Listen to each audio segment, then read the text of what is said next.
cottage stood at the end of a dirt road that hadn't seen maintenance in what looked like decades. Sophia Barra pulled her Honda Civic to a stop in front of the weathered structure, watching dead leaves tumble across the overgrown lawn in the October wind.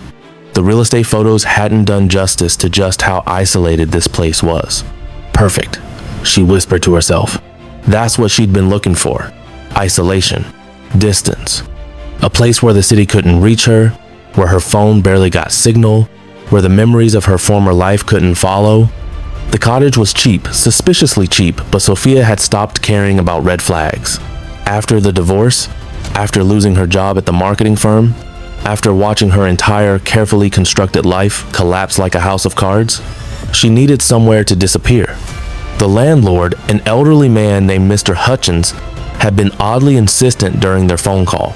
The cottage has been empty for 2 years, he'd said, his voice crackling with age and static.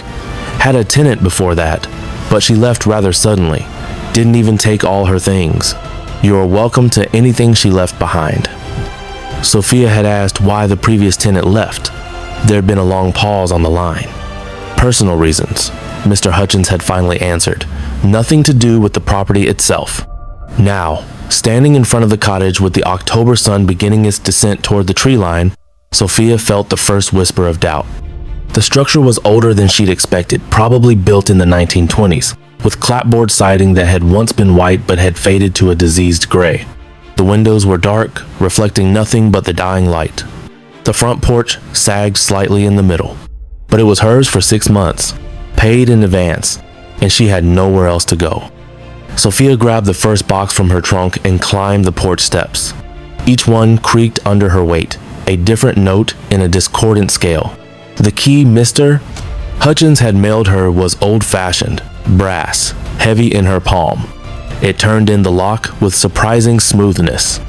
The door swung open. The smell hit her first, not unpleasant exactly, but strange. Dust and old wood and something else, something almost sweet, like flowers left too long in a vase. The interior was dim, and Sophia fumbled along the wall until she found a light switch. Nothing happened. Great, she muttered. Mr. Hutchins had assured her the electricity was on, but perhaps he'd been wrong. She pulled out her phone and turned on the flashlight, sweeping it across the interior. The cottage was smaller than she'd imagined. The front door opened directly into a combined living room and kitchen area. To the left, a narrow staircase led to what must be the bedroom upstairs. The furniture was sparse but present a sagging couch, a wooden table with 2 chairs, an old gas stove in the kitchen area. Everything was covered in a fine layer of dust that sparkled in her phone's light like ground glass. Sophia walked to the kitchen and tried the faucet. After a moment of groaning pipes, brown water sputtered out, then gradually cleared. At least the plumbing worked. She spent the next hour unloading her car, making trips back and forth as the sun sank lower. She didn't have much, just 7 boxes of clothes, books, and personal items, plus her laptop and a suitcase. Everything she owned now fit in a Civic. Somehow that seemed appropriate. By the time she finished, twilight had settled over the property like a shroud. Sophia stood in the doorway, looking out at the darkening forest that pressed close on 3 sides of the cottage. The trees were thick here, mostly pine and oak, their branches creating a canopy that blocked out much of the sky. No streetlights, no neighboring houses visible through the trees, nothing but darkness and the sound of wind through branches. She closed the door and locked it. The electricity problem turned out to be a blown fuse. Sophia found the fuse box in a small closet under the stairs and replaced the burnt-out fuse with one from a small stash she found there. The lights flickered on, revealing the cottage in harsh detail, more worn, more tired than it had seemed in the dimness. Upstairs, the bedroom was barely large enough for the double bed that dominated it. A simple wooden dresser stood against one wall, and a small closet was built into the eave. A single window looked out over the backyard, where Sophia could just make out an old well and what might have been a garden, now overgrown and wild. She made up the bed with sheets she'd brought, noting that the mattress was newer than she'd expected, perhaps 3 or 4 years old. That was something, at least. She wouldn't be sleeping on springs and horsehair. Her first night in the cottage was unremarkable. She ate a cold sandwich, unpacked a few boxes, and tried to read, but exhaustion pulled her towards sleep. By 9 o'clock, she was in bed, listening to the unfamiliar sounds of the countryside branches scraping the roof, the house settling, small animals moving through the underbrush outside. She slept deeply, dreamlessly. The second day, Sophia began to settle in. She found a grocery store in the small town of Millbrook, about 20 minutes away by car. The locals were polite but distant, eyeing her with the particular suspicion rural communities reserve for outsiders. She bought supplies, canned goods, fresh vegetables, coffee, wine, and returned to the cottage. She spent the afternoon cleaning, trying to make the place feel less like a way station and more like a home, however temporary. She scrubbed the kitchen, swept the floors, wiped down every surface.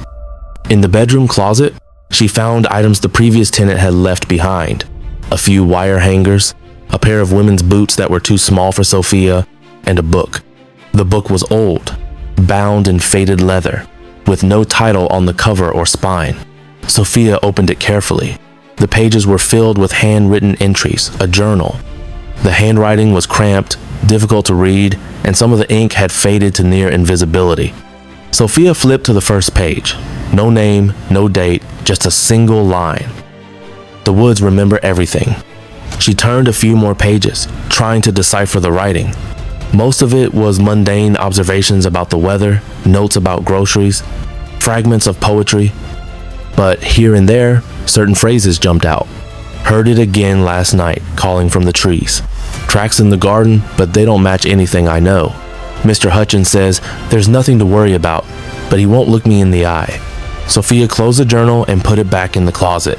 The previous tenant had probably been lonely out here, letting her imagination run wild. It was easy to see how isolation could do that to someone. That night, her second in the cottage, Sophia made dinner, pasta with vegetables, and ate it while watching the darkness press against the windows. She tried to connect her laptop to her phone's hotspot, but the signal was too weak. No internet, no Netflix, no endless scrolling through social media to numb her mind. She was truly alone here.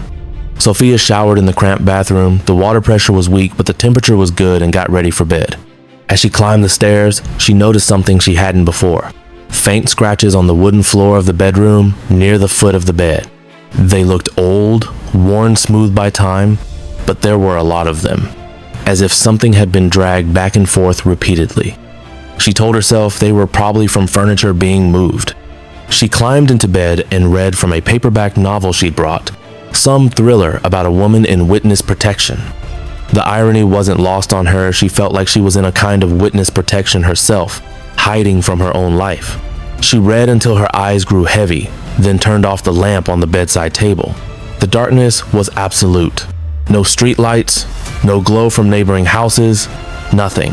Sophia lay there, listening to her own breathing, feeling the weight of the emptiness around her.